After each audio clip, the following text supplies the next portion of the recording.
To statistics है। मेरी ये वीडियो उनके लिए है जो स्टैट्स पढ़ने का सोच रहे हैं या स्टैटिस्टिक्स पे बिगनर्स हैं। सबसे पहले हम स्कोप ऑफ स्टैटिस्टिक्स डिस्कस करेंगे। हमें ये तो पता होता है कि डेफिनेशन ऑफ स्टैटिस्टिक्स क्या है, लेकिन स्कोप ऑफ स्टैटिस्टिक्स क्या है ये हम लोगों को नहीं पता होता। स्कोप ऑफ स्टैटिस्टिक्स सबसे पहले है business and economics, banks, insurance, sciences, statistics इन सब फील्ड। अब हम लोग डिस्कस करेंगे history of statistics.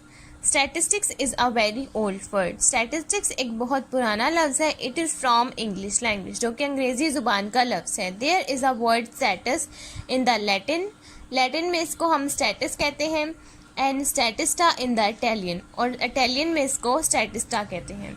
Another word is statistic in the German language, और जर्मन लैंग्वेज में इसको स्टैटिस्टिक कहते हैं।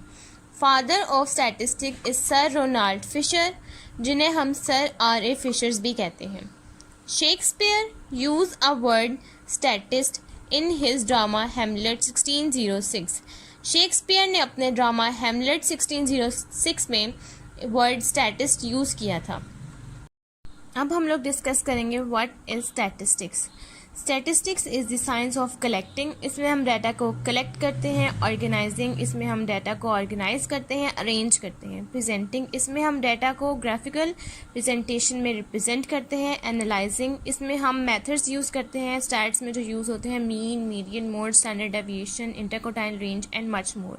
And interpreting data to assist in making more affective decision, और डाटा को इंटरप्रेट करते हैं अपने डिसीजन को अच्छा कंक्लूड करने के लिए। और इसकी एक और डेफिनेशन है टूल्स ऑफ क्वांटिटेटिव डाटा। इसको हम टूल्स ऑफ क्वांटिटेटिव डाटा भी कहते हैं। मीन्स के ये न्यूमेरिकल डाटा होता है, इसको क्वांटिटेटिव मतलब के न्यूमेरिकली, इसको हम न्यूमेरिकली एक्सप्रेस करते हैं, इसलिए हम इसको टूल्स ऑफ क्वांटिटेटिव डाटा भी कह सकते हैं। अब हम लोग डिस्कस करेंगे कैरेक्टरिस्टिक्स या फिर फीचर्स ऑफ स्टैटिस्टिक्स। उसमें सबसे पहले हमारे पास है statistics are aggregate of facts. Statistics हमारे पास हमेशा एग्रीगेट फॉर्म में होता है। मीन्स के a single observation does not make statistics. कोई भी सिंगल ऑब्जर्वेशन कभी भी स्टैटिस्टिक्स नहीं बनती। For example, the income of mister A is ₹20,000 per month is not a statistics. Mister A की इनकम अगर हमारे पास फॉर एग्जाम्पल 20,000 पर मंथ है तो वो कोई स्टैटिस्टिक्स नहीं है। लेकिन the marks of some students में be 20, 30, 40, 50, that is a statistics. किसी भी स्टूडेंट के मार्क्स अगर हमारे पास 20, 30, 40, 50 हैं तो ये हमारे पास स्टैटिस्टिक्स है, and that is called the aggregate of facts. Next है हमारे पास statistics are numerically express. Statistics को हम हमेशा न्यूमेरिकली एक्सप्रेस करेंगे। For example, the statement like mister A is a good player और he is a poor person, that is not numerically statement, but the income of Mr. A is ₹8,000 per month and that of Mr. B is ₹9,000 per month, that is numerically statement कि अगर mister A की income 8,000 per month है और इसके opposite mister B की income 9,000 per month है, ये कोई नंबर्स हैं जिसको हम न्यूमेरिकली एक्सप्रेस कर सकते हैं, तो इसको हम स्टैट्स कहेंगे।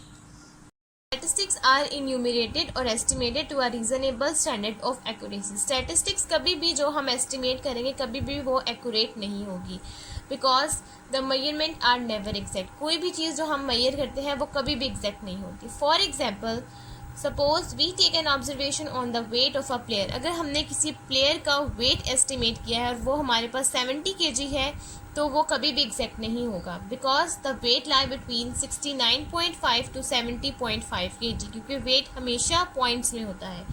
नेक्स्ट स्टेप है statistics are collected in a systematic manner. Statistics हमेशा एक सिस्टमैटिक मैनर मीन्स के एक वे में चलता है। फॉर एग्जाम्पल, अगर हमने किसी भी प्राइमरी स्कूल्स का अगर हमने डाटा कलेक्ट किया है तो सबसे पहले हम उस प्राइमरी स्कूल्स की लिस्ट बनाएंगे, फिर उसमें से हम कुछ स्कूल्स का सैम्पल्स कलेक्ट कर लेंगे। देन जिन स्कूल्स को हमने सेलेक्ट किया होगा उसमें से हम कुछ टीचर्स की और कुछ स्टूडेंट्स की लिस्ट हम लोग बना लेंगे। देन हम लोग एक क्वालिफिकेशन ऑफ टीचर्स की लिस्ट बनाएंगे और देन हम लोग एजेस ऑफ स्टूडेंट्स की लिस्ट बनाएंगे। तो इस सारे वर्क को हम एक सिस्टमैटिक मैनर कहते हैं और स्टैट्स हमेशा एक सिस्टमैटिक मैनर में चलता है। Next step, statistics are comparable to each other. Statistics को हमेशा हम कंपेयर कर सकते हैं। फॉर एग्जांपल, अगर हमने पाकिस्तान में से डिफरेंट प्रोविंसेस का डाटा कलेक्ट किया है कि उसमें से लिटरेसी लेवल कितनी है। तो हमारे पास पंजाब का लिटरेसी लेवल और बलूचिस्तान का लिटरेसी लेवल फ़र्क आएगा। तो इस चीज़ को हम कंपेरेबल कहते हैं। अब हमारे पास नेक्स्ट बेसिक डेफिनेशंस हैं जो स्टैट्स में यूज़ होंगी। सबसे पहले है observation. Anything that can be measured और observed is called an observation. कोई भी चीज़ जो हम मेजर करें या हम ऑब्जर्व करें उसको हम ऑब्जर्वेशन कहते हैं। Population, set of all units of interest in a particular study is called population. कोई भी चीज़ अगर आप स्टडी कर रहे हैं और आपको उसमें इंटरेस्ट है और आप उसका डाटा कलेक्ट कर रहे हैं तो वो पॉपुलेशन है। फॉर एग्जाम्पल, अगर आपने एक गार्डन लिया है और उसमें से आपने ये देखना है कि उसमें कितने फ्रूट ट्रीज हैं, तो वो बहुत सारे होंगे, तो इसको हम पॉपुलेशन कहते हैं। Sample, sample is the part of the population that is under studied. Sample population का पार्ट है। फॉर एग्जाम्पल, अगर आपने उसी गार्डन में से ये देखना है कि उसमें एप्पल ट्रीज कितने हैं, तो ये हमारे पास सैम्पल कहलाता है। Parameter, parameter is a value associated with the population. Parameter population का पार्ट है। Statistics, statistics is a value computed from a sample, और सैम्पल का पार्ट स्टैटिस्टिक्स है। Variable, any characteristics of a person, group or environment that can vary or differ। कोई भी person की characteristics, group और environment अगर change करे या वेरी करे तो उसको हम वेरिएबल कहते हैं। For example, on different shops the price of apple may be rupees 30, 32, 35, 36 per kg। it is called variable। अगर हम किसी भी शॉप पर गए हैं तो उसमें एप्पल की प्राइस हमारे पास रुपीज़ 30, 32, 35, 36 पर kg है, तो ये चेंज हो रही है, ये वेरी कर रही है, तो इसको हम वेरिएबल कहते हैं। नेक्स्ट है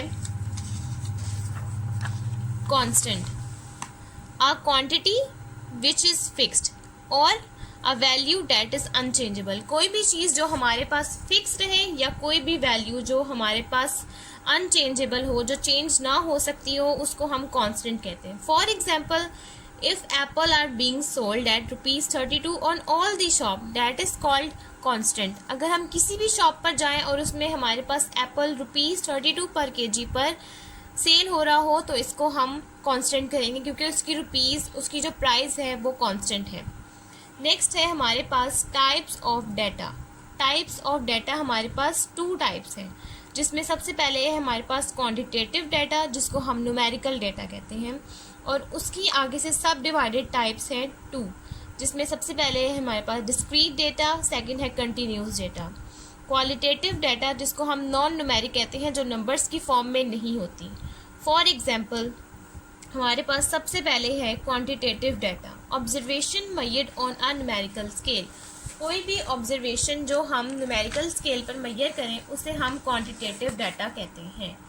for example, the number of accident on road और number of teacher in different schools. हमारे पास रोड्स पे कितने एक्सीडेंट हुए हैं और कितने स्कूल्स में टीचर्स हैं, ये हमारे पास क्वांटिटेटिव डाटा है, क्योंकि हम इसको नंबर्स में काउंट कर सकते हैं। उसकी सब डिवाइडेड टाइप्स हैं discrete data, data whose values are countable. कोई भी डाटा की वैल्यू जो हम काउंट कर सकें उसको हम डिस्क्रीट कहते हैं। जो हमारे पास नंबर्स की फॉर्म में होती है उसको हम डिस्क्रीट कहते हैं। Continuous data, data whose possible values are uncountable. Data की वो वैल्यूज जो हमारे पास जिसको हम काउंट ना कर सके उसको हम कंटिन्यूस कहते हैं। एंड विच में assume any value in an interval, और हमारे पास वो वैल्यू किसी इंटरवल में हो। फॉर एग्जाम्पल, हमारे पास बता दिया जाए कि ये 0 से 2 तक है, उसको हम कंटिन्यूस डाटा कहते हैं। Qualitative data, observation data non numerical. कोई भी ऑब्जर्वेशन जो हमारे पास नंबर्स की फॉर्म में ना हो, अल्फ़ाबेट्स हो, या हमारे पास कोई ऐसी स्टेटमेंट वाले क्वेश्चन हो, तो उसको हम क्वालिटेटिव डाटा कहते हैं। हमारा ब्रांचेस ऑफ स्टैटिस्टिक्स, हमारा होल स्टैटिस्टिक्स इन 4 ब्रांचेस पे डिपेंड कर रहा है। Number 1 theoretical statistics, second descriptive statistics, third inferential statistics, fourth applied statistics. Number 1 theoretical statistics. It deals with the formulas and rules which are use in statistical work. जितना भी हम statistics में काम करेंगे, जो भी हम फार्मूलाज और रूल्स इस्तेमाल करेंगे, उसको हम थ्योरेटिकल स्टैटिस्टिक्स कहते हैं। फॉर एग्जाम्पल, जितने भी formulas mean, median, mode, range, interquartile range और जितने भी फार्मूलाज हम लोग पढ़ेंगे और जितने भी रूल्स हम लोग देखेंगे, वो सारा थ्योरेटिकल स्टैटिस्टिक्स में आएगा। Second, descriptive statistics. It covers the method and the principles of collecting observation and graphical presentation. जितना भी मेथड हम लोग कवर करेंगे डिस्क्रिप्टिव स्टैटिस्टिक्स में और कलेक्टिंग ऑब्जर्वेशन के लिए जो डाटा कलेक्ट करेंगे और ग्राफिकल प्रेजेंटेशन जो हम लेंगे, वो सारा डिस्क्रिप्टिव स्टैटिस्टिक्स में आएगा। फॉर एग्जांपल, जो भी हम ग्राफ लेंगे, histogram, pie chart, dot chart और मच मोर, जितने भी हम लोग ग्राफ यूज़ करेंगे, वो सारा डिस्क्रिप्टिव स्टैटिस्टिक्स में आएगा। For example, suppose we make an graph of the import of Pakistan during the last 10 years. जो हम ग्राफ बनाएंगे इम्पोर्ट ऑफ पाकिस्तान का ड्यूरिंग लास्ट 10 ईयर्स का, उसको हम डिस्क्रिप्टिव स्टैटिस्टिक्स कहते हैं। Second, inferential statistics. It deals with the procedures of drawing inferences about the population on the basis of the information obtained from the sample. For example, we want to have an idea about the percentage of smokers in our country. अगर हम लोग एक data collect करें smokers का, तो population में से जितना हम लोग सैम्पल कलेक्ट करेंगे परसेंटेज ऑफ स्मोकर्स का, उस सैम्पल को हम लोग इन्फ्रेंशनल स्टैटिस्टिक्स कहते हैं और ये भी हम फर्दर आगे पढ़ेंगे। Applied statistics use in different fields of life. ये बहुत सी ज़िंदगी की फील्ड में इस्तेमाल होता है, जैसे कि use in the field of business, economy, biometry, demography, agriculture, education, banks and insurance etcetera. ये सारी ब्रांचेस हम लोग स्टेप बाय स्टेप पढ़ेंगे, जिसमें से सबसे पहले हम लोग थ्योरेटिकल स्टैटिस्टिक्स पे डिस्कशन करेंगे, देन हम लोग डिस्क्रिप्टिव स्टैटिस्टिक्स पे डिस्कशन करेंगे, then inferential and last applied statistics. Thank you.